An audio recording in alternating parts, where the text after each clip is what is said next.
The morning light slowly filtered through the blinds, painting my kitchen in warm tones. I sat at the table, cupping a cup of herbal tea in my hands. 67 years old, and my habit of waking up at 6 in the morning hadn't gone anywhere. 23 years as an HR director had established a routine that even retirement couldn't change. I looked out the window at the quiet street in Albany.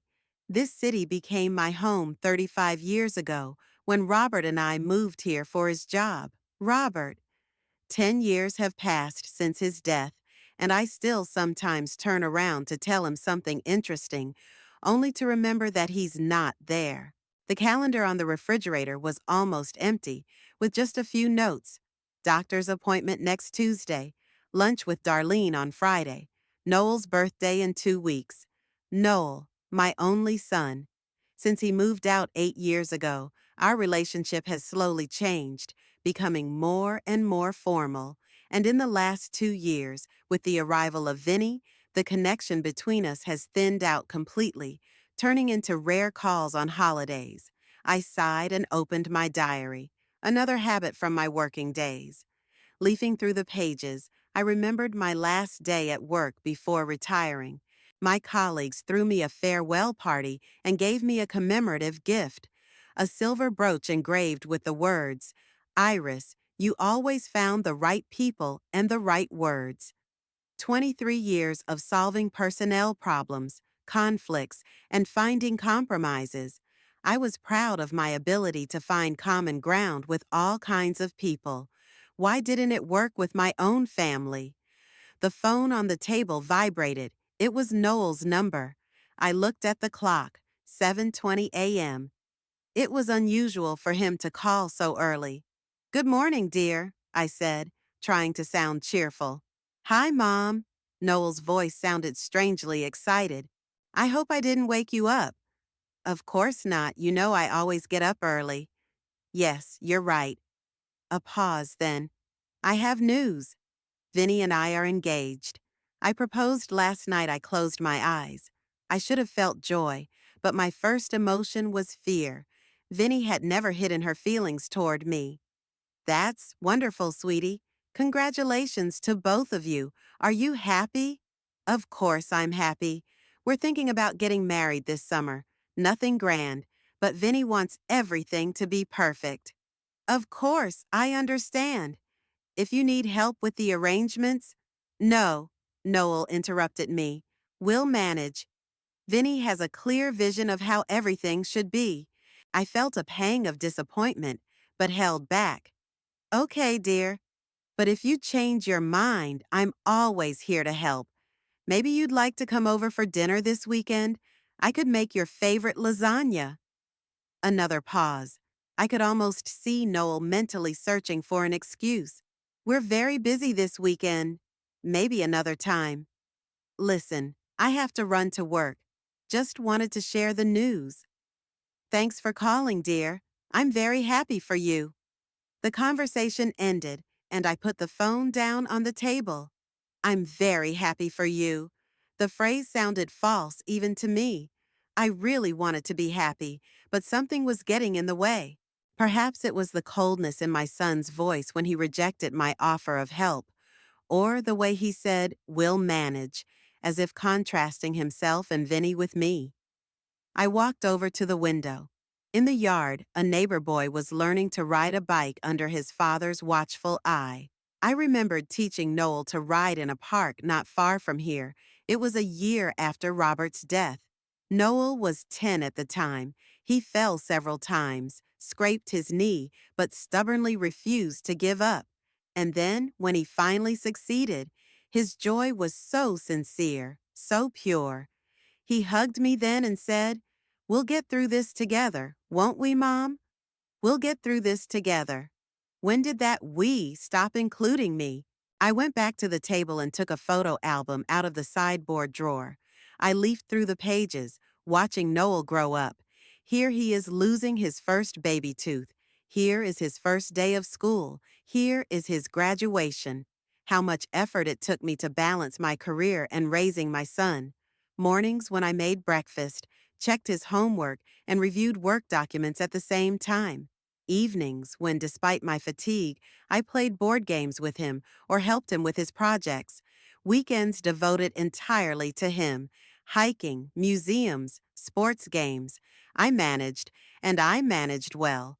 Noel grew up to be a smart, caring young man.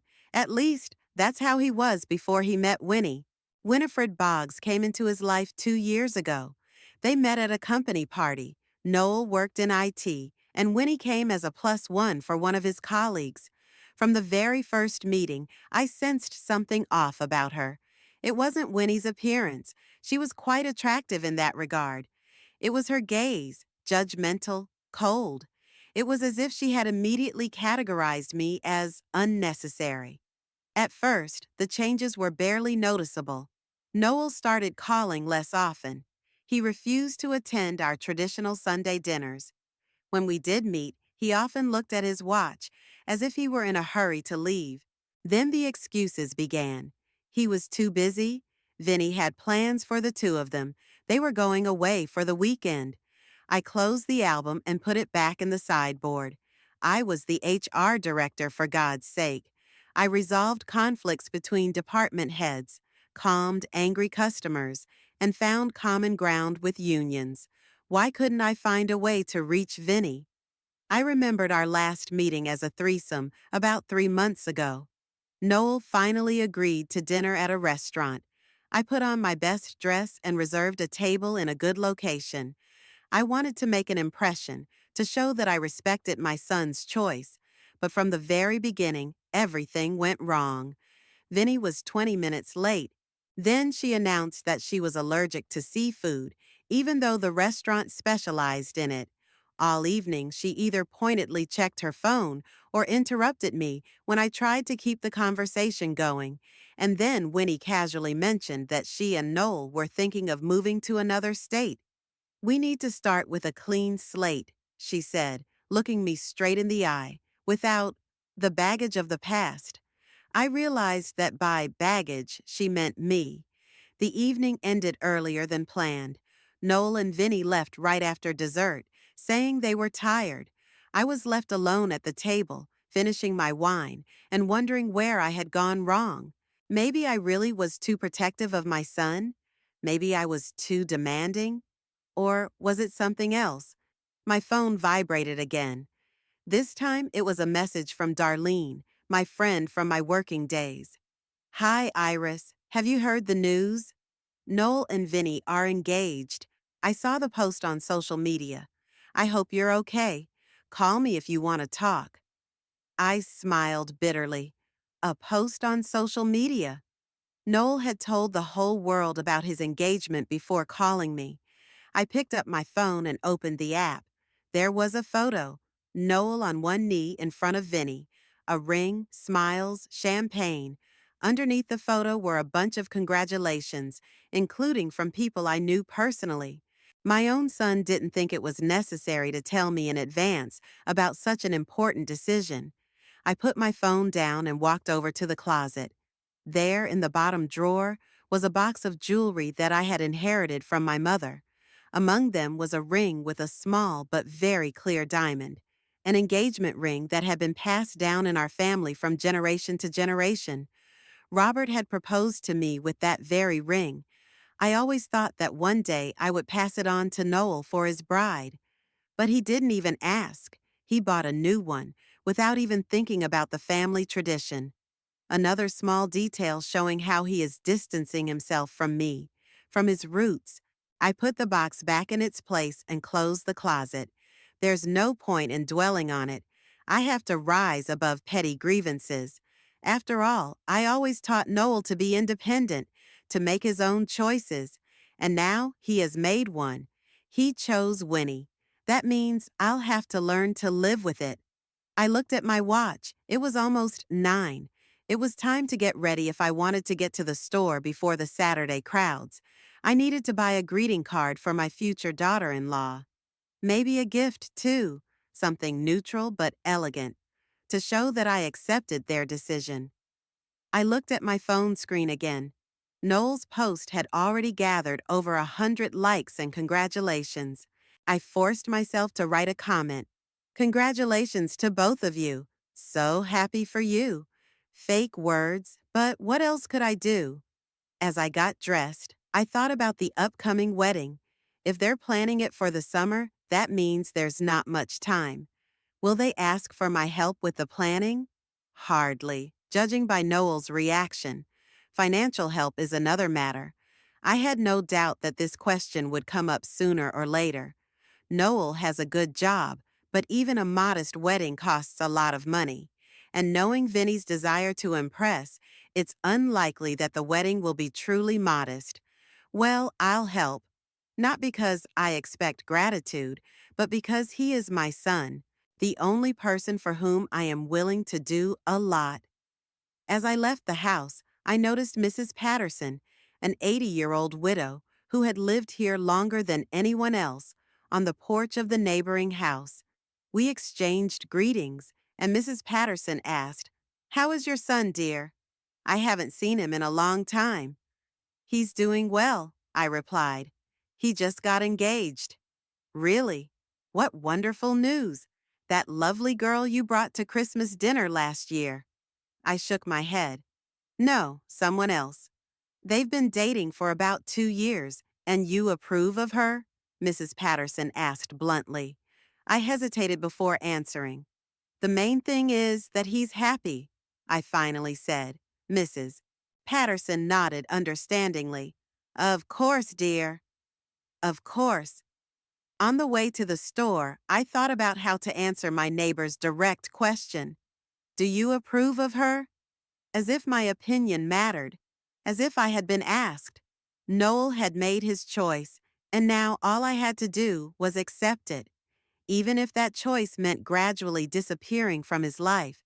I remembered how Vinny once said to Noel in my presence, "Your mother is so traditional." Sometimes I feel like I'm stuck in the last century. It wasn't a compliment. Noel just laughed in response, as if agreeing, as if he didn't remember how this traditional mother sat with him at night when he had tonsillitis, how she took on extra projects at work to pay for his sports classes and tutors, how she denied herself everything so that he could have the best. I sighed. Maybe it really was time for me to let go. Maybe I expected too much. After all, children grow up and leave, start their own families. That's normal. But then why did everything that was happening seem so wrong? My phone vibrated in my bag. Another message from Darlene. "Iris, are you okay?" You didn't reply. "Maybe we could meet up today?" I stopped at a shop window looking at my reflection. A woman with a straight back, neat hair, and an elegant coat. A woman who always had everything under control. Who solved other people's problems, smoothed over conflicts, found compromises, and who now felt like she was losing the only person who really mattered to her. I replied to Darlene, "Yes, let's meet up. I need to talk." The old Miller coffee shop had always been Darlene's and my favorite meeting place. The small, cozy room with worn wooden furniture and the smell of freshly ground coffee created an atmosphere conducive to frank conversations. "Did you really offer to pay for half the wedding?" Darlene looked at me suspiciously, stirring her cappuccino with a spoon. I nodded, looking out the window at the passers-by, rushing about their Saturday business. I thought it was a good way to show that I supported their decision. "And what did Noel say?" He was surprised. Then he said he would discuss it with Vinny and her parents. Darlene snorted. "Discuss it with Vinny." "Not with you, with Vinny. Iris, no offense, but your son is letting this girl walk all over him." I wanted to argue, to defend my son, but I couldn't. For the past 2 years, I've watched him change, become a different person. A person who readily accepts any decision Vinny makes. "It's his choice," I finally said. "I have to respect that." "Respect it, yes. Pay for a wedding with a girl who can't stand you. No." I didn't answer. 3 days ago, Noel called and said they had accepted my offer of financial assistance. The conversation was short and businesslike. It was as if I were not a mother, but a bank issuing a loan. I just want him to be happy, I said after a pause. If that's his choice, if he loves her, I'll have to accept it. Darlene squeezed my hand. You've always been too good a mother, Iris. Maybe not good enough, I replied quietly. Otherwise, why is he letting me be pushed out of his life so easily? My phone buzzed, alerting me to a new message. I took it out of my bag and read, Mom, Vinny, and her parents and I are going to discuss the wedding details tomorrow at 2 p.m. at the Lavender Cafe. Vinny said you can join us if you want. If you want. As if I had a choice. I have a wedding meeting tomorrow, I told Darlene, with Vinny's parents. Have you met them yet? Just briefly, at one of Vinny's family gatherings. They're unique. That was putting it mildly. Vinny's father, Bart Boggs, was a successful contractor who felt the need to mention the cost of everything he owned. Her mother, Lorraine, a former small-town beauty queen, seemed stuck in a time when everyone admired her looks. They looked down on me, although I couldn't understand what their sense of superiority was based on. Stand your ground, Darlene advised. Don't let them push you around just because you're paying. I smiled weakly. 23 years as an HR director had taught me how to deal with all kinds of people. I could get through this meeting, too. The Lavender Cafe was the complete opposite of the old Miller. Shiny chrome surfaces, minimalist design, a menu where half the items were written in French, a typical place where form is more important than substance. Vinny and his parents were already sitting at a table when I entered. Noel wasn't there yet. Ah, here's Iris, Lorraine exclaimed with feigned joy. We've already ordered champagne. We have to celebrate the engagement. She looked like an older version of Vinny, the same sharp features, the same cold eyes hidden behind a fake smile. Thanks for inviting me, I said, sitting down in an empty chair. Is Noel running late? He called and said he'd be here any minute, Vinny replied without looking up from her phone screen. Some problems at work. Bart Boggs, a heavy-set man with a red face, chuckled. Iris, tell me, what's it like to be almost a mother-in-law at your age? Are you ready for your new role? The question was asked with barely concealed mockery. I kept a calm expression on my face. At our age, Bart? As far as I remember, we're the same age. Lorraine laughed tensely. Oh, Bart's just joking. He likes to joke around. By the way, Vinny showed me photos of wedding dresses she likes. So exquisite. And expensive, of course. There it was, the first hint of money. I decided not to react. I'm sure Vinny will look beautiful in any dress. Vinny finally looked up from her phone. Actually, I've already chosen a dress. It's a designer dress by Vera Wang. It has to be ordered in advance. Vera Wang? I tried to hide my surprise. Dresses like that cost tens of thousands of dollars. That's ambitious. If you're going to get married, you only do it once, and you do it right, Lorraine declared, raising her glass of champagne. To our beautiful couple. At that moment, Noel appeared, breathless and excited. Sorry I'm late. He kissed Vinny on the cheek, nodded to her parents, and gave me only a slight smile. It was hard to get away. It's okay, dear, Vinny cooed. We were just discussing my dress. Oh, Noel looked slightly stunned. What's it like? It's a surprise, silly. Vinny playfully hit his arm. You mustn't see it before the wedding. It's bad luck. He nodded obediently and sat down between Vinny and me. So, we're thinking about June 23rd, Vinny continued. We'll have time to prepare, and the weather should be good. Sounds reasonable, I agreed. I could help with the planning. I have experience with corporate events and... Oh, that's very kind of you, Lorraine interrupted me. But Vinny already has a wedding planner. Melanie Higgins, have you heard of her? She planned the mayor's daughter's wedding. It was divine. I haven't heard of her, but I'm sure she's a professional, I replied, feeling myself being pushed aside. Maybe I could help with something else? Choosing a venue for the ceremony or reception? We've already booked the River Valley Club, said Vinny. The most prestigious venue in town. We had to put down a huge deposit to secure the date, though. She looked meaningfully at Noel, who in turn looked at me. Mom, you said you were willing to help financially, he began awkwardly. River Valley requires a 50% deposit. That's about $15,000. I felt my breath catch in my throat. $15,000 just for the venue, and that's just the beginning. Of course, I said after a pause. I'll help. Just tell me where to transfer the money. Great! Bart clapped his hands. Then we can move on to discussing the menu. Vinny wants to have a 5-course dinner with lobster and foie gras. The next hour was spent discussing details, where no one was interested in my opinion. I sat there, taking small sips of champagne that seemed too sour to me, and watched my son turn into a passive appendage to Vinny.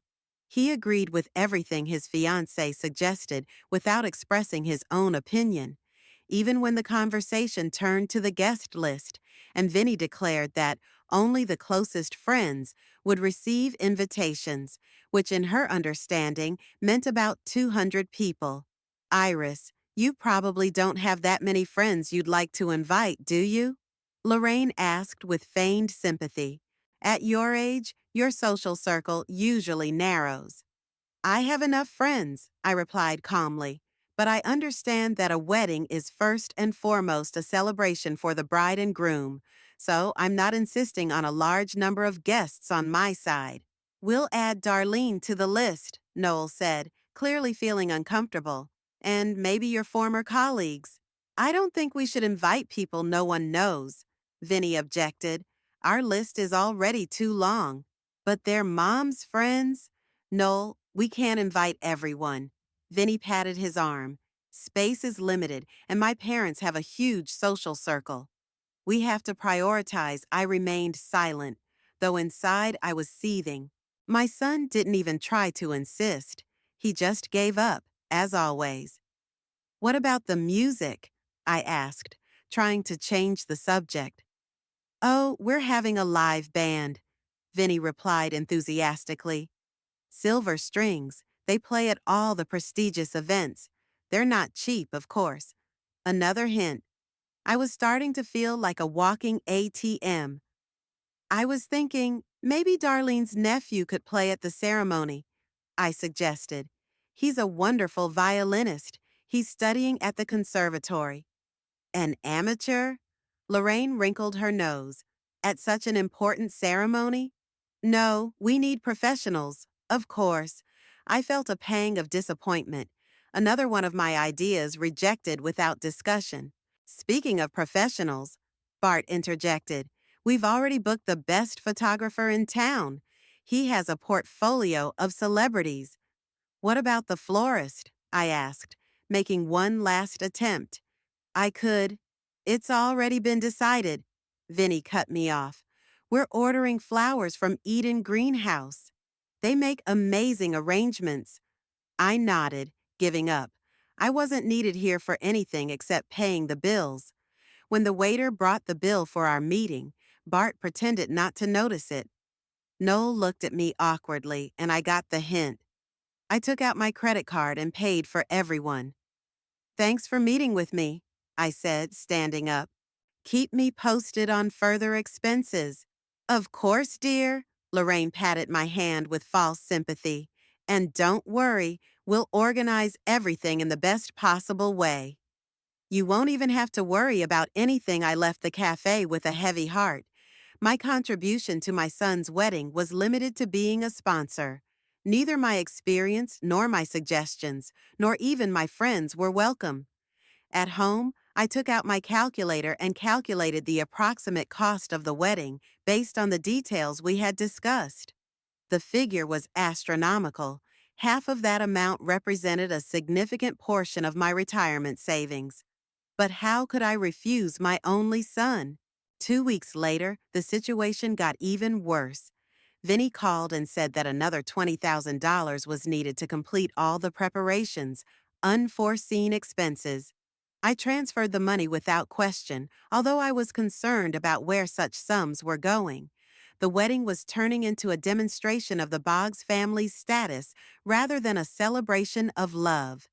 In early June, Lorraine organized a family dinner to discuss the final details.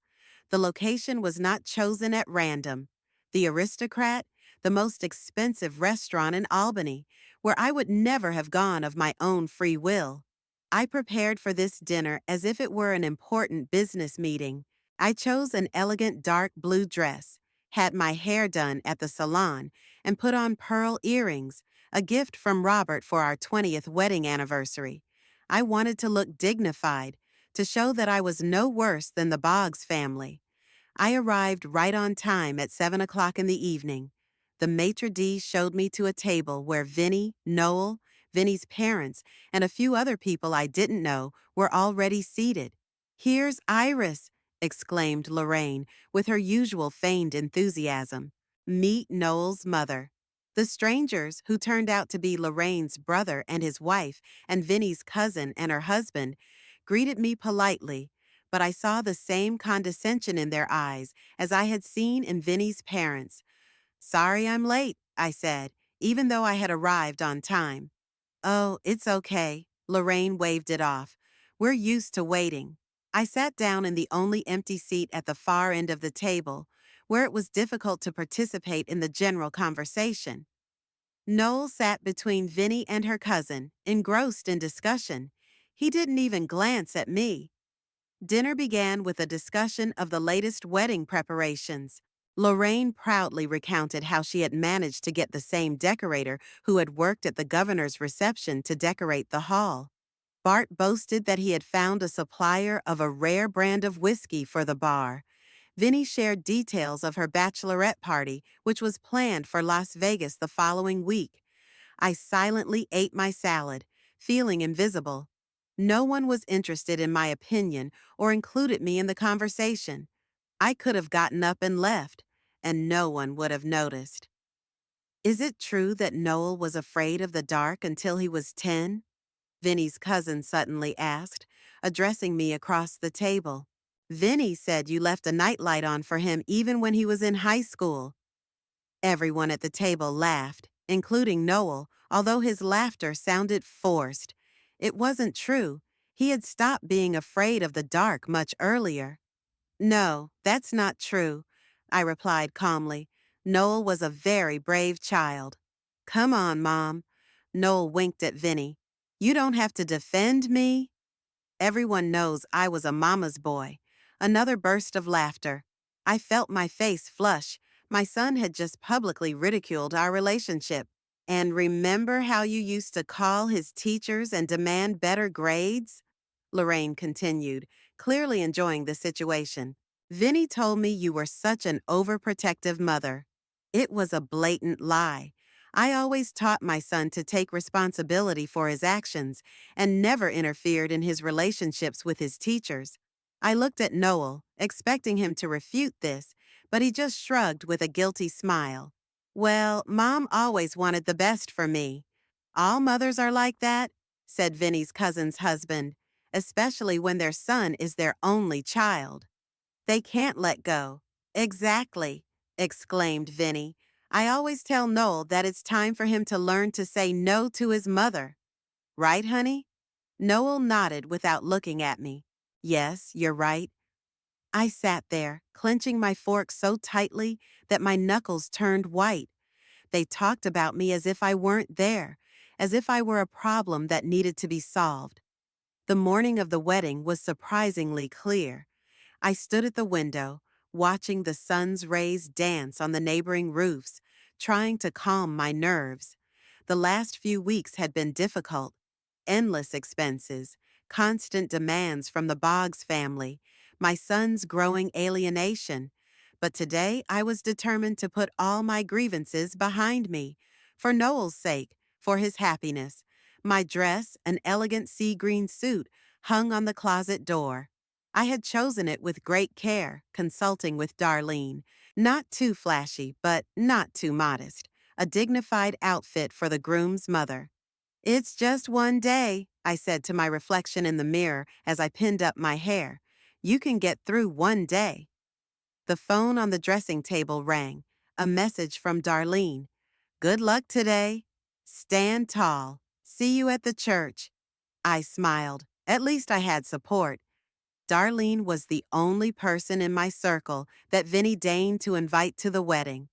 Even my longtime friend Elaine, who I had worked with for 15 years, didn't get an invitation.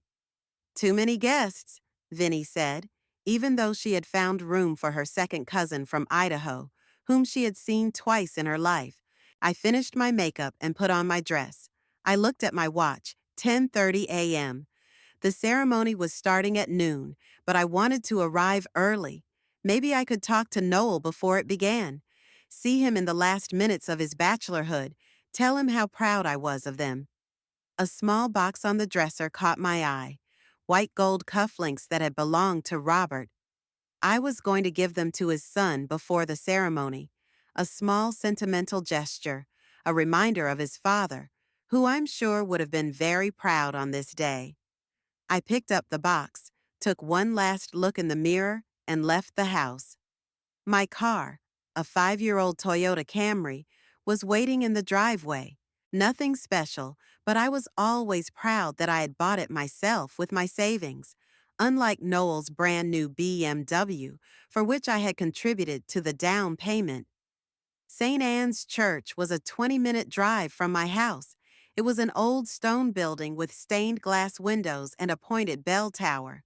I wasn't particularly religious, but Winnie insisted on a church ceremony. "It's a tradition, and the photos turn out amazing," she said at the time. I parked in the still half-empty parking lot. There was an hour and a half left before the ceremony, and only a few cars were parked nearby. Probably the organizers and the closest relatives.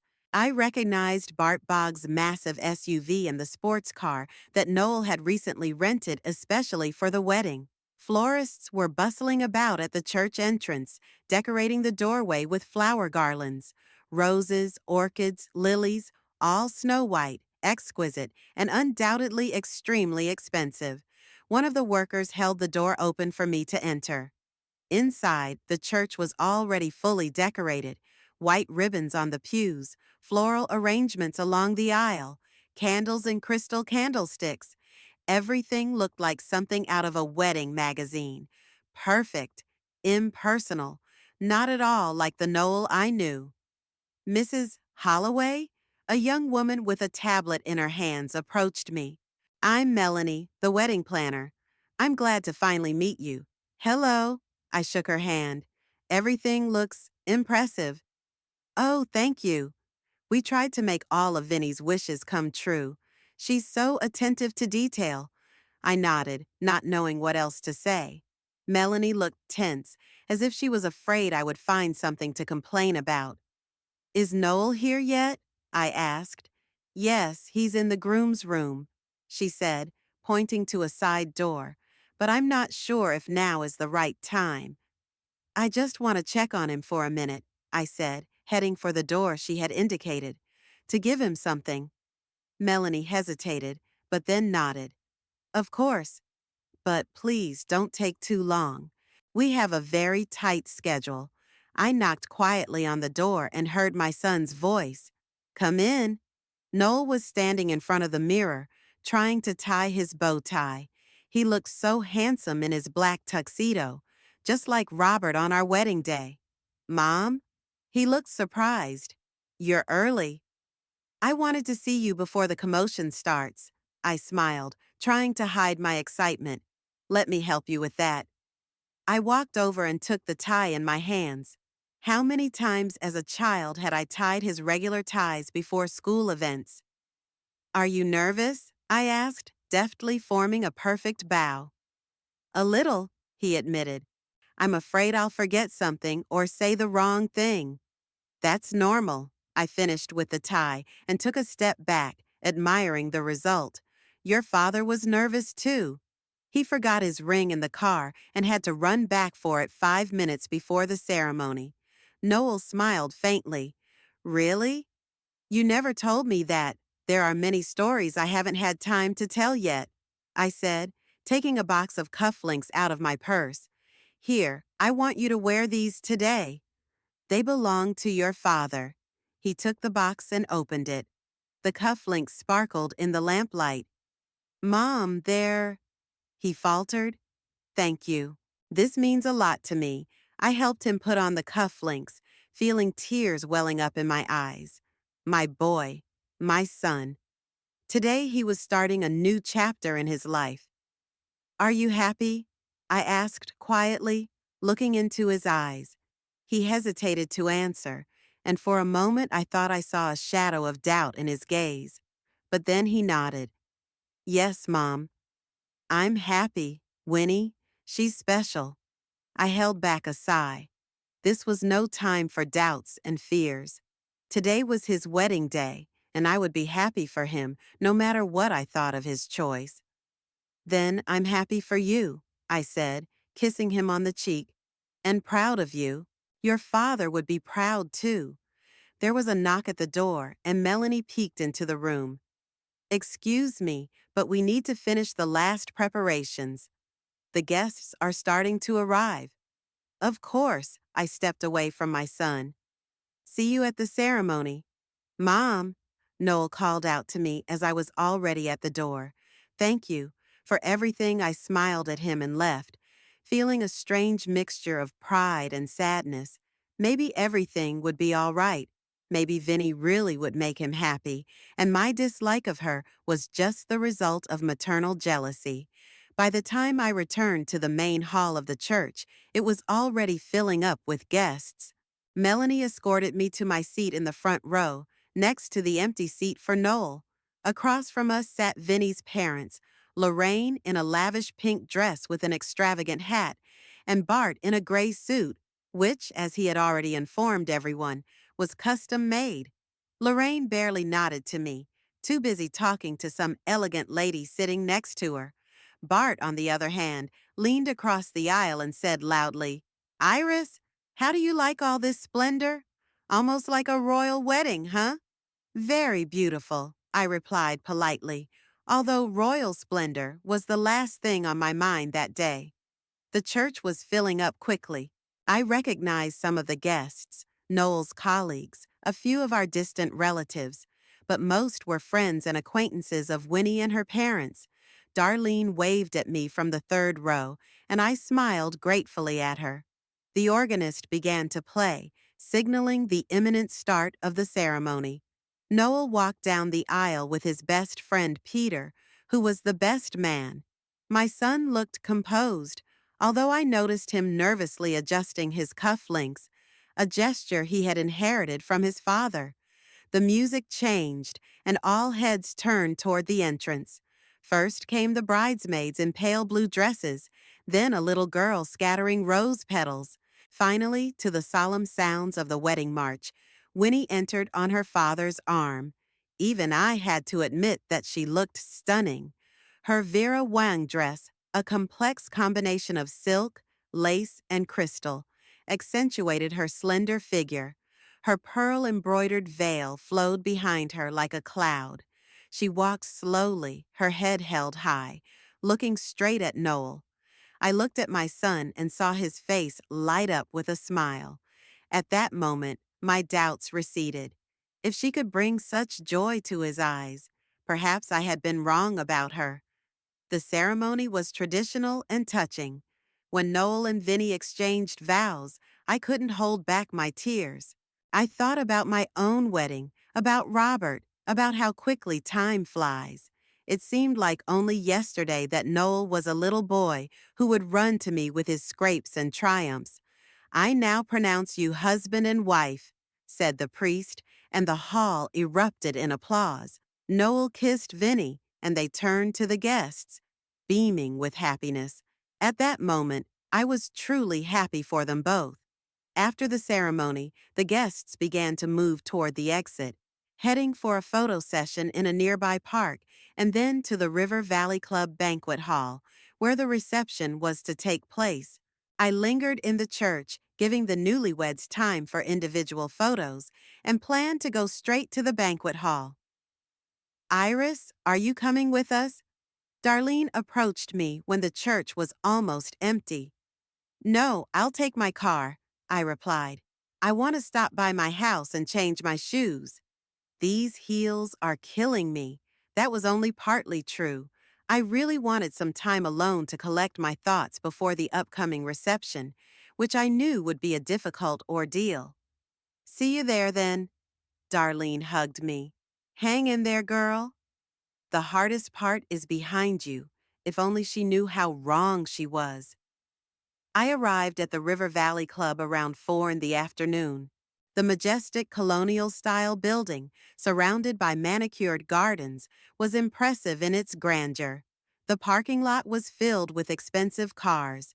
I left my modest Toyota among them, feeling a little out of place. Guests crowded around the main entrance, waiting for the bride and groom to arrive. I decided to enter through the side entrance to avoid the crowd and perhaps help with the final preparations. After all, I had paid for a significant part of this event. I had the right to check if everything was in order. The side door led directly to the banquet hall. As I walked down the hallway, I could hear the sounds of instruments being tuned and the voices of workers finishing their preparations. I smiled, imagining what the hall would look like when Noel and Vinny entered it as husband and wife. And then I saw it. Right at the entrance to the banquet hall, on a special stand, was an enlarged photograph. My photograph. It was a picture from last Christmas, where I was smiling in a ridiculous holiday sweater that Noel had given me. But it wasn't the picture itself that struck me. It was the caption underneath it, written in large, bright letters. No entry. I froze in place, not believing my eyes. It had to be some kind of mistake, or a cruel joke. But who could— Oh, Iris, you're here! Lorraine's voice made me jump. She approached, beaming a fake smile. See what a fun idea Winnie came up with? It's for the photo zone. Guests will take selfies next to this poster. So original, right? I couldn't find the words. Original? It was humiliating, insulting. It was a public statement that I wasn't welcome here. Is this— I struggled to keep the tremor out of my voice. Is this a joke? Of course it's a joke. Lorraine laughed. Don't tell me you're offended. Vinny just has a peculiar sense of humor. Everyone will find it funny. At that moment, several more guests appeared in the hallway. They saw the poster and started laughing. Someone took out their phone and started taking pictures. That's genius, one of them exclaimed. We have to post this on Instagram with the wedding hashtag. I felt the blood drain from my face. It wasn't just a poster. It was public humiliation. And everyone found it funny. Mom? Noel's voice made me turn around. He was standing next to Vinny, both of them having just returned from the photo shoot. Have you seen our surprise yet? Surprise? I could barely speak. You call this a surprise? Well, yes, he smiled, oblivious to my state. Winnie came up with it. It's funny, right? I looked at Winnie. She was smiling, but her eyes remained cold. This was no accident. It was deliberate, calculated humiliation. No, Noel, I finally found my voice. It's not funny. It's offensive. His smile faded. Mom, you're taking this too seriously. It's just a joke. A joke? I raised my voice, ignoring the guests gathering around us. Making your mother a laughingstock at your own wedding is a joke? God, Iris, Vinny intervened. I didn't think you would react so strongly. Don't you have a sense of humor? I have self-respect, I replied, looking her straight in the eye. Which is more than I can say for you. Noel stepped between us, his face red with anger. Mom, stop it. You're ruining our day. I'm ruining it? I couldn't believe my ears. You let your wife publicly humiliate your mother, and I'm ruining your day. You just don't understand jokes. He shook his head. You've always been too serious. It's just a poster, for God's sake. I looked at my son, the man I had raised alone, to whom I had given everything, and didn't recognize him. Who had he become? What had this woman done to him? Fine, I straightened up, gathering what dignity I had left. If you think it's funny, I won't spoil your fun. I turned and walked toward the exit, hearing the guests whispering and laughing behind me. Someone, Bart, I think, said loudly. Apparently, some people have no sense of humor. Mom, Noel called after me. Don't make a scene. I didn't turn around. Tears were already streaming down my cheeks, but I wasn't going to give them the satisfaction of seeing my humiliation. In the car, I took out my phone with trembling hands and opened the banking app. A few taps, and the payment for the banquet hall, which was supposed to take place tonight, was canceled. A few more taps, and I canceled the payments for catering, musicians, and a photographer. Everything that had been paid for with my card and had not yet been debited. I started the car and drove out of the parking lot, feeling a strange sense of relief. For the first time in many months, I had acted decisively, protecting myself rather than indulging the whims of others. At home, I immediately went to the bedroom, kicked off my shoes, and took off my fancy dress. I stood under the hot shower for a long time, washing away my makeup and tears. Then I put on my most comfortable pajamas, made a cup of strong tea, and sat down in my favorite chair. The phone in my bag had already started ringing. I took it out, saw Noel's name on the screen, and without hesitation turned off the phone. Whatever they wanted to say to me now, I wasn't ready to listen. Today, I lost my son, or maybe I lost him a long time ago, but I just didn't want to admit it. In any case, there was no turning back. Some bridges once burned cannot be rebuilt. I took a sip of tea and closed my eyes. Tomorrow, I would think about the consequences. Tomorrow, I would worry about the future. But today, I just wanted peace. I woke up to the sound of rain drumming on the roof. Outside the window, it was gray and cloudy, as if nature itself was reflecting my mood. Yesterday seemed like a distant nightmare, but the aching pain in my chest reminded me that it had all really happened. The wedding, the poster, the humiliation, my departure and the cancellation of payments. The clock showed 9:20 in the morning. I had slept longer than usual, but I still felt exhausted. My phone was turned off on the bedside table, and I looked at it with anxiety. There were probably dozens of messages and calls waiting for me. Part of me wanted to just throw it away and never turn it on again, but I knew that wasn't the solution. Sooner or later, I would have to face the consequences of my actions. I forced myself to get up, made some coffee, and sat down at the kitchen table. The phone lay in front of me like a small black bomb, ready to explode. I took a deep breath and pressed the power button. The device vibrated as it booted up, then began to emit a series of beeps, one after another, alerting me to missed calls and messages. Finally, it fell silent, and I looked at the screen. 67 missed calls, 22 voicemails, 38 text messages. I felt my stomach tighten with anxiety. The first thing I did was check who had called. 32 calls from Noel, 15 from Vinny's number, 10 from Bart Boggs, 5 from Lorraine. The rest were from unknown numbers, probably wedding guests. One call from Darlene, another from my lawyer, Edward Pratt. I couldn't remember the last time I'd spoken to Edward. Noel must have contacted him. I decided to start with the text messages. The very first one was from Noel, sent half an hour after I left. Mom, what have you done? The bank just sent a notice to cancel the payments. Call me back immediately. The next one was from him, 10 minutes later. Do you realize what you're doing? It's complete chaos here. The manager is threatening to kick out all the guests if there's no payment. This is our wedding, damn it. I scrolled through the messages, feeling a lump growing in my throat. The tone was becoming increasingly angry and accusatory. From Vinny, "You are a spiteful, vindictive woman. I always knew you hated me and wanted to ruin our happiness. You'll pay for this." From Bart, "Iris, this is beyond the pale. My daughter is in tears. The guests are in shock. If you don't rectify the situation immediately, I will be forced to take action."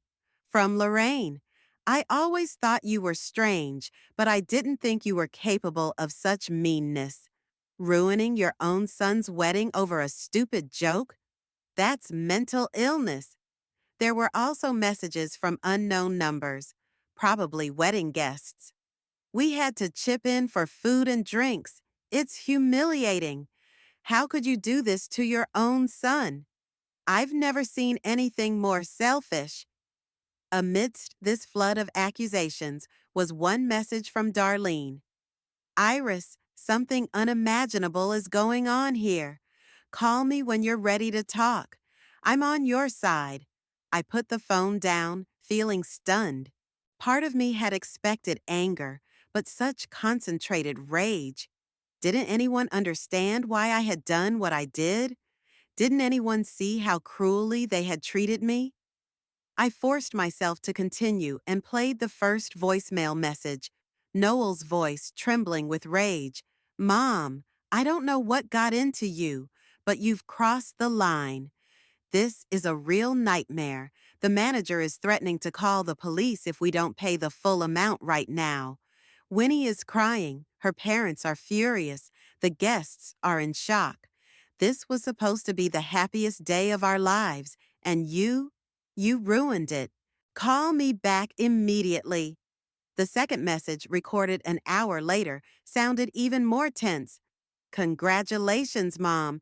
Your revenge was a success. The wedding dinner is ruined. The guests had to chip in for food like at a college party. Vinny is humiliated. I am humiliated. I hope you're happy. We are going to sue you. This is not an empty threat. Expect a call from our lawyer." I listened to a few more messages, each one worse than the last. Vinny screamed into the phone, accusing me of every mortal sin. Bart threatened lawsuits and public shaming. Even one of the guests, apparently a friend of Vinny's, left a message calling me a toxic mother and a typical jealous mother-in-law. The last message was from Edward Pratt, my lawyer. "Iris, this is Edward. Noel contacted me last night in a highly agitated state and told me about the incident at the wedding. I have declined to represent him against you, but I think you should know that he is looking for another lawyer. Call me when you can. I'm worried about you." I put the phone down, feeling my hands shake. Although I had expected anger, the reality was much worse. In every message, every call, I was the villain, the destroyer, the crazy one. No one even tried to understand my feelings or see the situation from my perspective. I took another sip of coffee, trying to calm down. Well, now I knew what to expect. Noel would come. It was inevitable, and I needed to be ready for that conversation. I took a shower, got dressed, tidied up the house, the usual things that always helped me focus. Around 11 in the morning, the home phone rang. I picked up the receiver, expecting to hear my son's voice, but it was Darlene. "Iris? Thank God you're home. Are you okay?" "As okay as can be," I replied, relieved to hear her friendly voice. "I just read your messages and listened to your voicemail. It seems I've become public enemy number one." "It was unbelievable," Darlene sighed. "After you left, there was a real panic. The River Valley manager refused to continue the event without payment and threatened to call the police. Bart tried to pay with his card, but it didn't go through. Apparently, the limit had been exceeded. In the end, the guests were asked to chip in to save the evening. And they agreed? I asked, imagining the humiliating scene. Some did, others just left. I stayed to figure out what was going on. Iris, it was awful. Vinny was sobbing. Noel was yelling at everyone. Bart was threatening lawsuits left and right. But you know what's weird? What? No one, absolutely no one, mentioned that poster, as if it were some insignificant detail, not the reason for the whole scandal. They blamed it all on your vengefulness and inadequacy. I smiled bitterly. Of course, it was easier to blame me than to admit their own cruelty. Did Noel call you? Darlene asked. No, but I'm sure he'll be here soon, I replied. According to the reports, he and Vinny are going to sue me. For what, damn it? For refusing to pay for a wedding where you were publicly humiliated? I'd like to see the judge who would accept such a lawsuit. Her support was like a breath of fresh air. At least one person was on my side. Thank you, Darlene. Really, thank you. You didn't do anything wrong, Iris. They crossed the line. If Noel comes and you need support, just call me. I can be there in 15 minutes. After talking to Darlene, I felt a little more confident. I poured another cup of coffee and sat in the living room, looking through my vinyl record collection, an activity that always calmed me down. Somewhere among them was the record Robert and I had listened to on our wedding day. I wondered if Noel had any happy memories of yesterday, or had my departure and the cancellation of payments ruined everything? I didn't have time to find the record. The sound of a car pulling up interrupted my thoughts. Looking out the window, I saw the same rental sports car Noel had driven to church yesterday. I took a deep breath, preparing for the inevitable confrontation. The doorbell rang sharply and insistently. I opened the door and saw Noel. He looked exhausted, with dark circles under his eyes, wearing the same shirt as yesterday, only now it was wrinkled and stained. Mom, he said, and there was so much anger in that one word that I involuntarily took a step back. Noel, I tried to speak calmly. Come in. He walked into the house without taking off his shoes and stopped in the middle of the living room, looking around as if he were seeing everything for the first time. You turned off your phone, he said accusingly, not questioningly. Yes, I said, not trying to justify myself. I only turned it on this morning and saw all the messages. And that's all you have to say? His voice trembled. After what you did? What should I say, Noel? I looked him straight in the eye. Apologize for not putting up with public humiliation? It was a joke. He raised his voice. A stupid prank. Vinny didn't mean to hurt you. Didn't? I was getting angry now, too. Hanging my photo with a no entry sign at the entrance to the wedding reception so that all the guests could laugh, take selfies, and post them on social media. And you say she didn't mean to hurt me? You're overreacting. It's just a poster. No, Noel, it's not just a poster. It was intentional public humiliation. And the fact that neither you nor your wife can understand that says a lot. He ran his hand through his hair, clearly trying to contain his anger. You know what was humiliating? When the manager of River Valley told all the guests that the payments had been canceled and the wedding dinner wasn't happening. When we had to ask our friends to chip in so we wouldn't end up on the street. When Vinny cried in front of everyone because the day that was supposed to be the happiest of her life turned into a nightmare. I'm sorry that happened, I said, and it was true. I really was sorry that their day had been ruined, but I couldn't regret my decision. But I couldn't stay there after what happened. You could have left. No one forced you to cancel the payments. He slammed his fist on the table, and I flinched. Do you know that Vinny didn't sleep all night? That her parents are demanding we annul the marriage because they don't want anything to do with a family like this? That my colleagues who were at the wedding now look at me with pity? Do you know how I felt when I saw that poster? My voice trembled, hearing the guests laugh. To realize that my own son was participating in this humiliation? God, Mom. He threw up his hands. You always make everything about yourself. It was our day, not yours. But no, the great Iris Holloway couldn't stand not being the center of attention and decided to make a scene. His words hit me harder than a slap. I always did everything for him. I denied myself everything so he could have the best. And this is how he saw it? That's not fair, I said quietly. You know that's not true. I only know one thing. His voice turned icy. You ruined our wedding because of your inability to take a joke, and that's after everything Vinny did to include you in our day. Include me? I couldn't believe my ears. They rejected every offer I made to help, didn't invite my friends, sat me in the far corner at the family dinner, and you call that including me? See? He shook his head. Always dissatisfied, always demanding more attention when he's right. You can't accept that I've grown up and started my own family.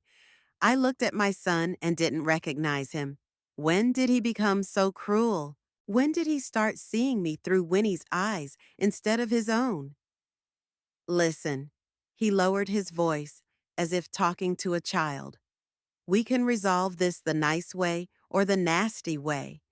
The nice way is you apologize to Vinnie and her parents, compensate them for all the expenses and additional costs incurred because of your antics, and we'll forget about this incident.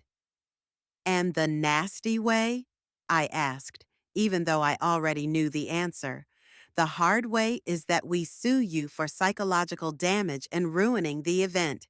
We have witnesses, photographs, and testimony from the River Valley manager. Vinny's father knows some good lawyers. I felt a wave of anger rising inside me.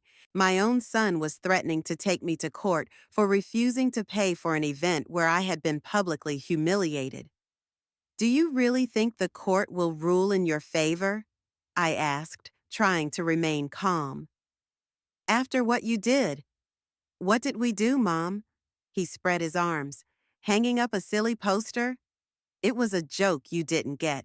And in response, you ruined an event worth tens of thousands of dollars and ruined the most important day of our lives.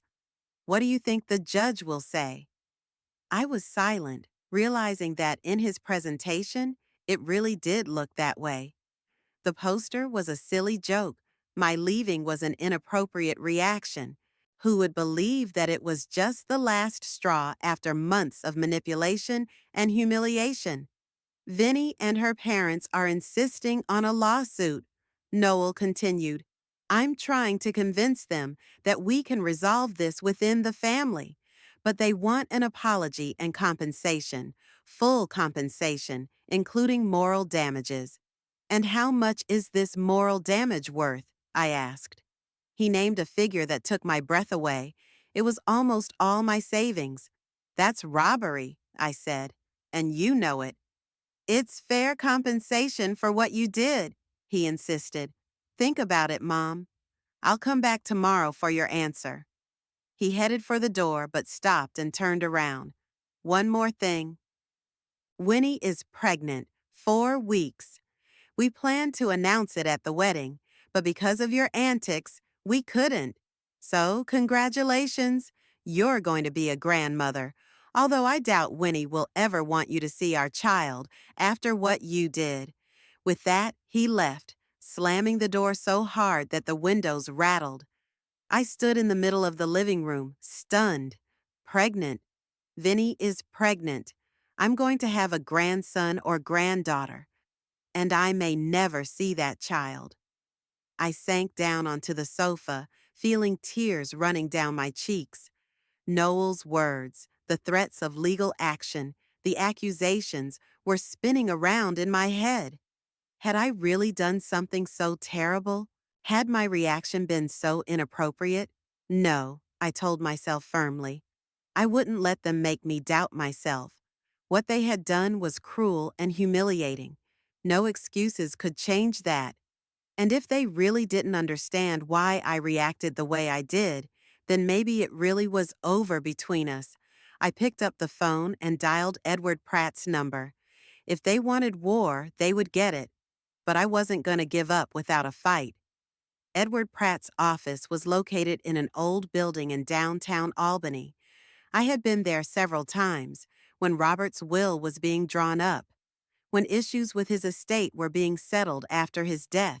Edward was not only our family lawyer, but also a longtime friend of Robert's from his college days. I tapped my fingers nervously on my purse as I waited in the reception area.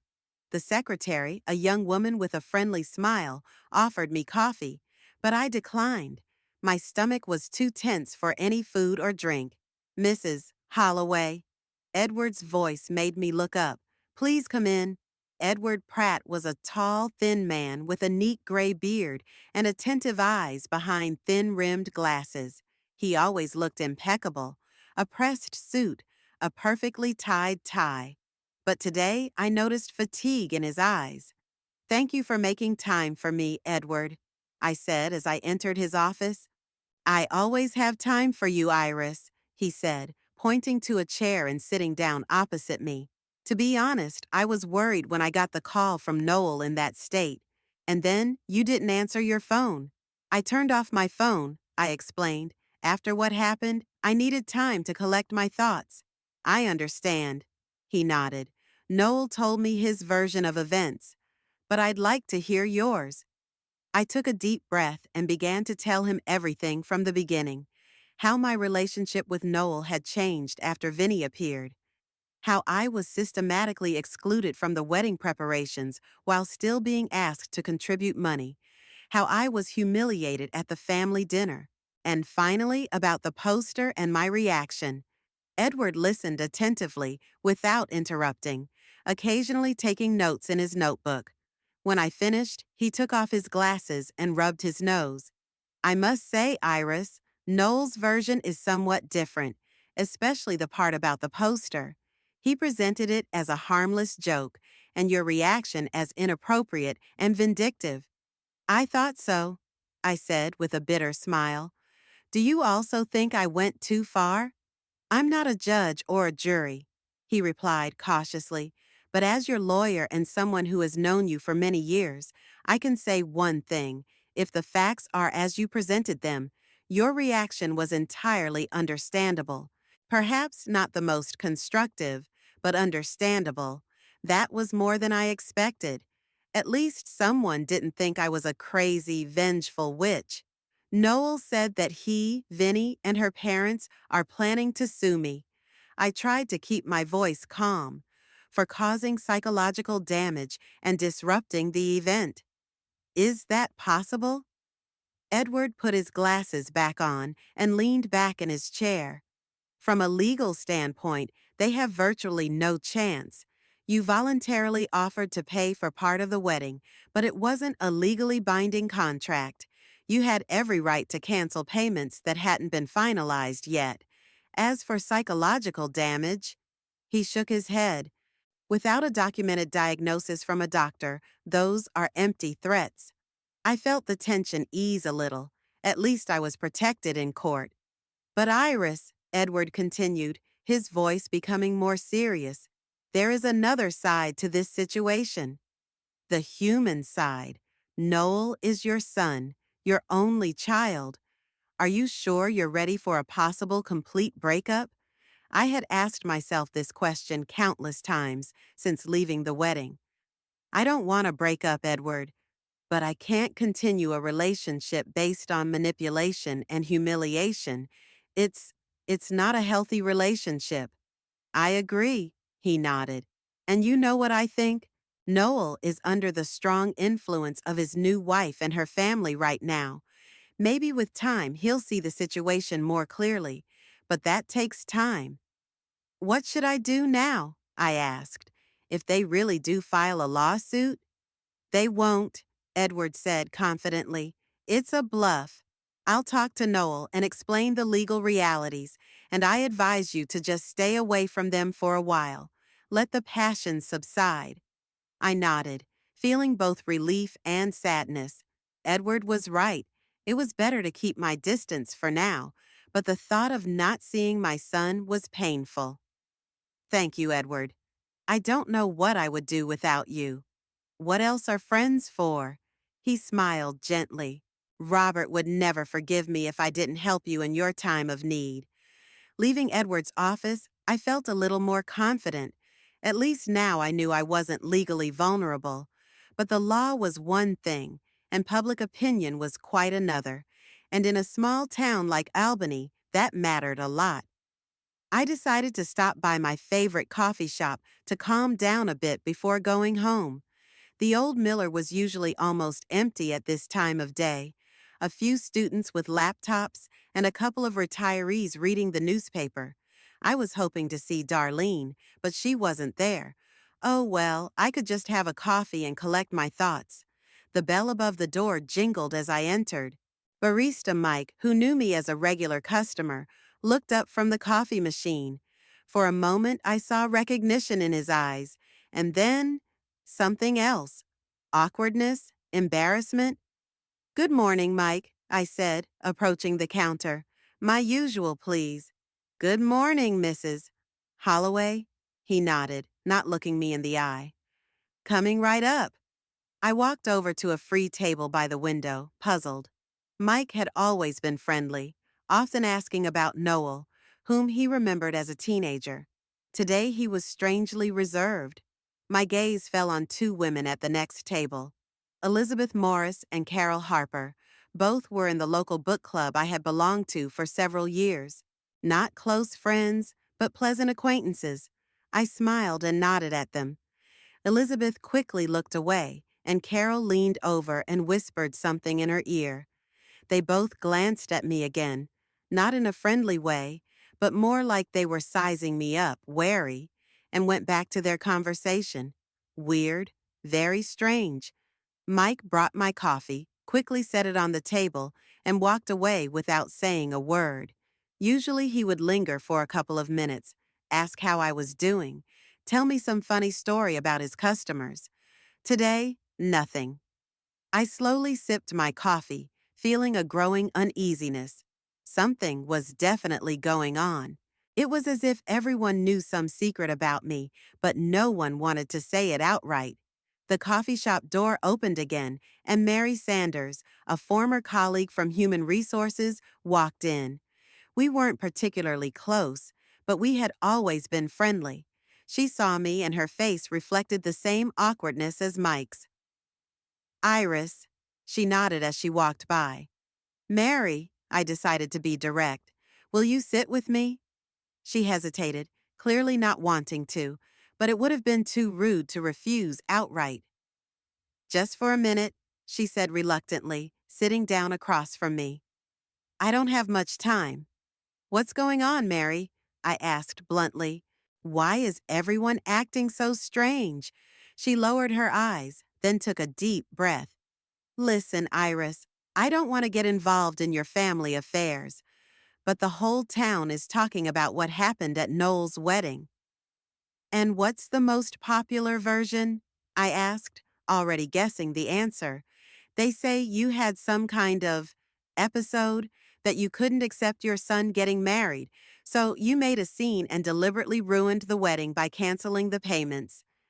I felt a wave of anger rising inside me. And who is spreading this version? Mary looked away again.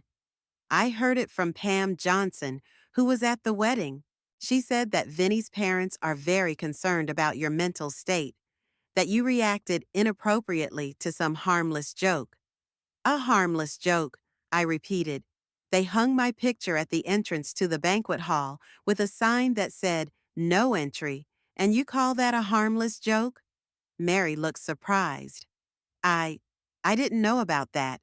Pam didn't mention any poster. Of course she didn't, I said bitterly, because that would ruin the whole story about the crazy mother-in-law who can't let go of her son. Mary shifted uncomfortably in her chair. Listen, Iris, I don't want to take sides. I'm just telling you what I heard. Thanks for being honest, I said, trying to keep my voice calm, even though I was boiling inside. Anything else? Well, she clearly didn't want to continue, but she decided to.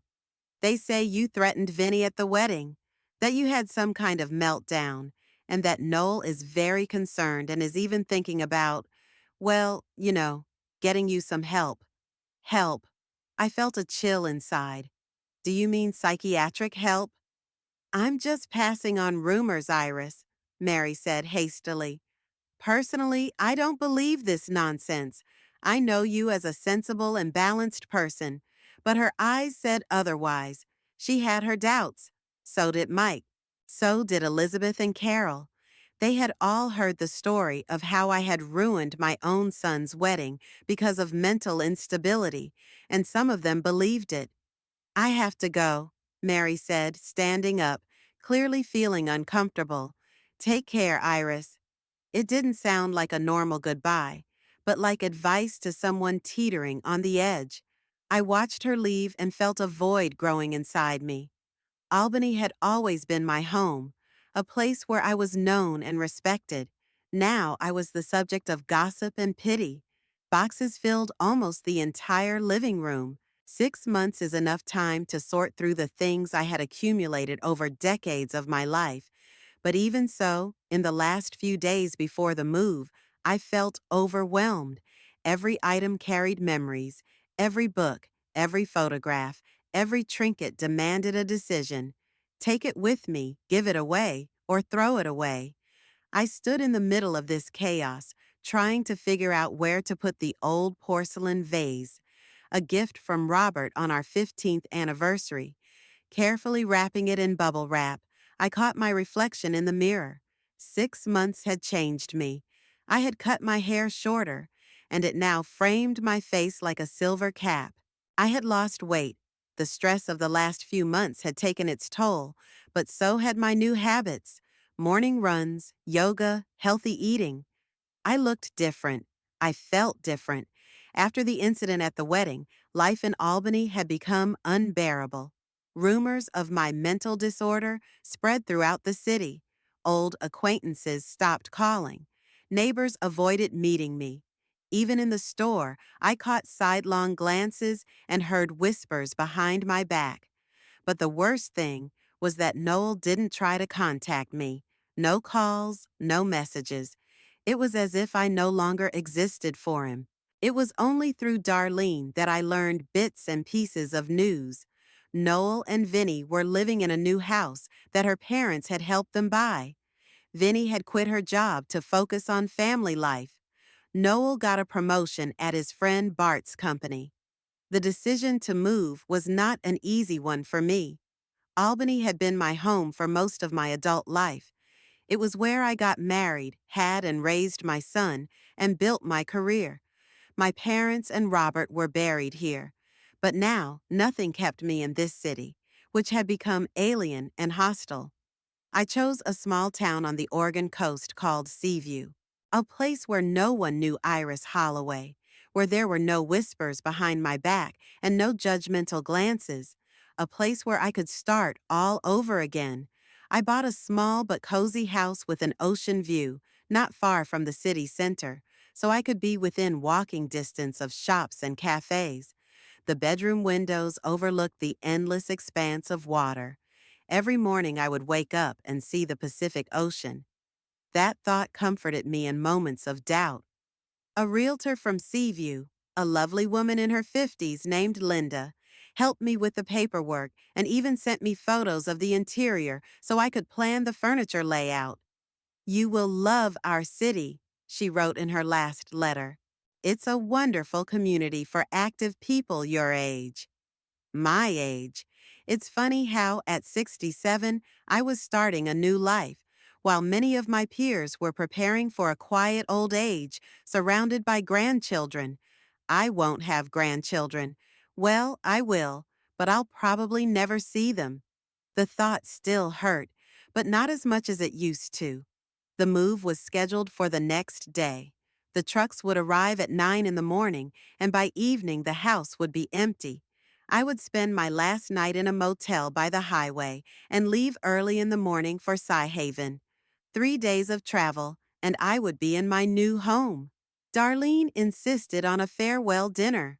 We sat at the Old Miller, where a few months ago I had felt the first signs of the city's alienation. I still can't believe you're leaving, she said, looking at me sadly. Who will listen to my endless complaints about my bosses now? You always have my phone number, I smiled, and I expect you to come visit me. I promise beautiful sunsets and fresh seafood. I'll definitely come. She squeezed my hand. But I still think you gave up too easily. Maybe you should have fought for it? Stay and prove that all these rumors are lies? I shook my head. I didn't give up, Darlene. I made a choice in favor of myself, my peace of mind, my new life. Why should I waste time and energy proving something to people who already know everything but prefer to believe the gossip? What about Noel? She asked quietly. Didn't you try to talk to him again? I sighed. Noel, my greatest pain and my greatest weakness. He knows where to find me. If he wants to talk, I'm always open to it. But I won't humiliate myself by begging for forgiveness for defending my dignity. Darlene nodded understandingly. She was the only person in Albany who supported me unconditionally, who didn't believe the rumors about my inadequacy, who saw the situation for what it really was. I will miss her the most. Returning home after dinner, I felt a strange calmness. Tomorrow, a new chapter in my life will begin. Not the one I had imagined before, but perhaps no less interesting and fulfilling. I had savings, health, and a clear mind. I could travel, volunteer, maybe even find a part-time job, not for the money, but for the social interaction and structure. In Seaview, there was a book club, a group for morning walks on the beach, and pottery classes at the local college. I could have filled my life with new interests, new people. I made myself some tea and sat on the porch, my last evening in this house. It was a warm December evening, unusually mild for this time of year. The stars had already appeared in the sky, and I tried to remember the last time I had just sat and looked at them. Too long ago. The sound of a car pulling up interrupted my thoughts. The headlights illuminated the driveway, and I tensed, not expecting any visitors. The car stopped, and I recognized it. The same sports car Noel had rented for the wedding. Only now, apparently, he had bought it. My heart beat faster. Noel. After 6 months of silence, I didn't move, watching him get out of the car and slowly walk toward the house. He looked good. He had gained a little weight and grown a beard, which suited him surprisingly well. He stopped at the foot of the porch, looking at me uncertainly. Hi, Mom. His voice sounded strangely formal. Hello, Noel. I tried to speak calmly, although inside I was choking with excitement.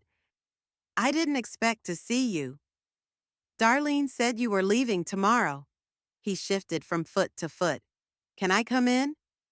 I nodded and stood up, letting him into the house. He looked around, clearly surprised by the number of boxes. You're really leaving? It was not a question, but a statement of fact. Yes. I closed the door and pointed to the kitchen, the only place not cluttered with boxes. Would you like some tea? No, thank you. He sat down at the table and ran his hand through his hair, a gesture I knew from his childhood, a sign of nervousness. I came to talk. I sat down opposite him and waited. Whatever had brought him here after 6 months of silence, I wasn't going to make it easy for him. I heard you're moving to Oregon, he began. Sea Haven, I nodded. A small town on the coast. That's far away. Yes. The silence dragged on. Noel avoided looking me in the eye, his gaze wandering around the kitchen, around the familiar objects from my childhood, many of which were already packed up. "Why did you come, Noel?" I finally asked. "If you wanted to say goodbye, you could have done that 6 months ago." He sighed. "Mom, I came to talk about the future." "Our future? Ours?" I raised an eyebrow. "As far as I remember, the last time we spoke, you threatened me with a lawsuit and accused me of ruining your wedding." I was angry. He rubbed his face with his hands. Everyone was on edge. "You have to understand." "I understand," I interrupted him. "Believe me, I've had enough time to think about everything over the past 6 months. I understand what happened and why. The question is, do you understand?" He looked up, and there was something like pain in his eyes. "Mom, Vinny is pregnant. 7 months along. We're having a son." My heart sank. A grandson, a boy, a little copy of Noel. "Congratulations," I said quietly, trying not to show how much the news affected me. "I'm happy for you." "He's due in February," Noel continued, as if he hadn't heard me. "And we thought it wouldn't be right for Grandma to be so far away.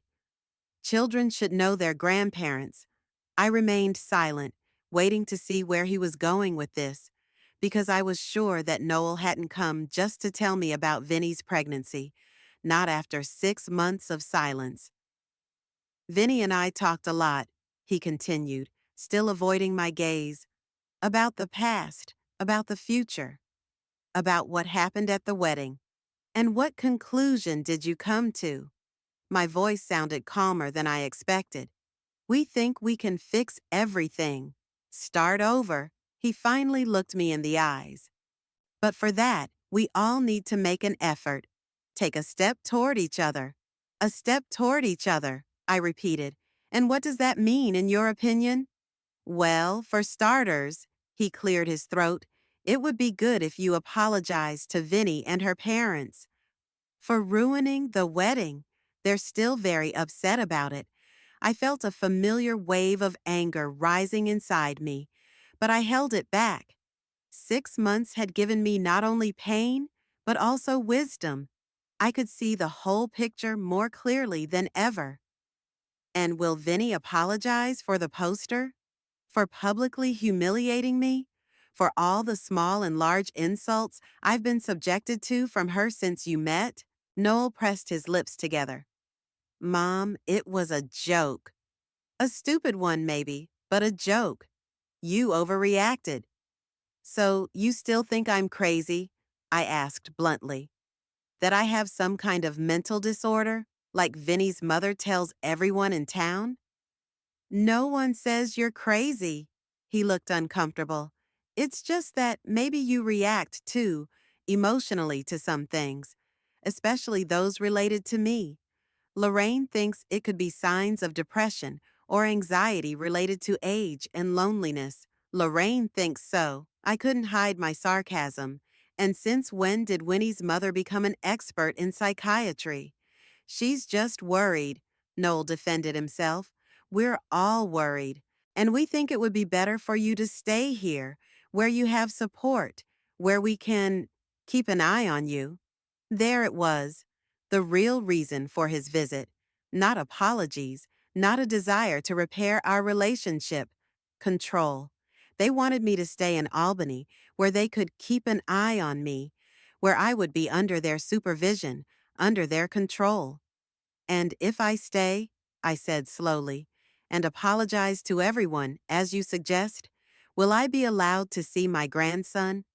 "Of course," Noel perked up, thinking I was giving in. "Vinny said you could help with the baby. She plans to go back to work 3 months after giving birth, and we'll need someone to babysit a couple of days a week."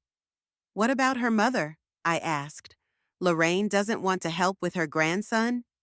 "She'll help on other days," Noel explained. "They have a lot of plans for retirement, traveling, and so on. But they're willing to include you in the child's life if, of course, you show that you're stable." "Stable?" I said the word as if tasting it. "And how am I supposed to show that?" "Well, for starters, stay in Albany. Cancel this crazy move across the country at 67. Maybe start seeing a therapist. Vinny can recommend a great one. And of course, apologize for the wedding. I looked at my son and realized with bitterness how much he had changed. Or maybe he had always been this way, and I just didn't want to see it. Weak, easily influenced by others, ready to betray even those closest to him for his own comfort. You know what's the saddest thing, Noel? I said quietly. You really don't understand what you're offering me. You think you're making a generous gesture by allowing me to be part of my grandson's life, but in reality, you're offering me the chance to be a convenient, free babysitter who will be grateful for every opportunity to see the child and therefore obediently comply with all your conditions. That's not true, he protested, but uncertainly. That's exactly right. I shook my head. You, Vinny, and her parents want to control me through my grandson, blackmail me with the opportunity to see him. And you know what? I refuse. I will not live under such conditions. So you choose pride over family? His voice took on an angry tone. Typical of you. No, Noel, I said calmly, even though inside I was crumbling with pain. I choose self-respect. I choose healthy relationships. I choose a life where I am not humiliated, manipulated, or controlled. You're selfish, he said, standing up. You've always been selfish. You only think about yourself, not your grandson, who will never get to know his grandmother. That's not my decision, Noel, I said, standing up too. You and Vinny decided that I would only see my grandson on your terms. I don't accept those terms. That doesn't mean I don't want to be part of his life. It means I won't let you use him as a tool for manipulation. He stood there, clenching his fists, his face contorted with anger. For a moment, I saw the little boy in him, who was just as angry when he didn't get what he wanted. But now I was looking at a grown man, and his anger no longer made me want to give in. You'll regret this, he said finally. When you're sitting alone in your house by the ocean, far away from everyone who knows you, you'll regret it. Maybe, I agreed, but I would regret it much more if I stayed here and let you dictate how I should live, who I should see, what I should say. I'm not a prisoner, Noel. I'm a free person, and I have a right to my dignity. He shook his head as if he couldn't believe what he was hearing. You know, Winnie was right about you. You won't change. You'll always put yourself first. Tell Winnie, I said, opening the door, that I wish her an easy delivery and a healthy baby. I really do. And if you ever decide that I can be a part of your lives without having to humiliate myself and sacrifice my self-respect, you know where to find me. He left without saying another word. I stood at the door, watching him get into his car and drive away, probably out of my life forever. The pain was sharp, but not as devastating as I had expected. Maybe because somewhere deep down, I always knew it would be this way. Maybe because over the past 6 months, I had already gone through the worst. My son's betrayal, the loss of my reputation, loneliness. I returned to the house and went to the window. It was already dark outside, but the stars were shining brightly. Tomorrow I will leave Albany, the city that was my home but has become a stranger. I will start a new life in Sea Haven, without my son, without my grandson, without my past. It won't be easy. There will be days when the loneliness seems unbearable. There will be moments when I doubt my decision. But there will be other days. Days when I will wake up to the view of the ocean. Days when I will walk on the beach, breathing in the salty air. Days when I will meet new people, discover new places, learn new things. Days when I will be free from manipulation, from other people's expectations, from the need to justify myself. I didn't know what the future held for me, but I knew one thing. I would no longer be a victim. I would no longer allow anyone, not even my own son, to make me feel unworthy of respect. I deserved better, and I was going to get it, even if it meant leaving behind everything that was once dear to me. I went back to the boxes, to packing my things, to preparing for tomorrow, to a new chapter in my life, to the unknown, which was frightening, but also gave me hope, to the freedom that was worth all the losses.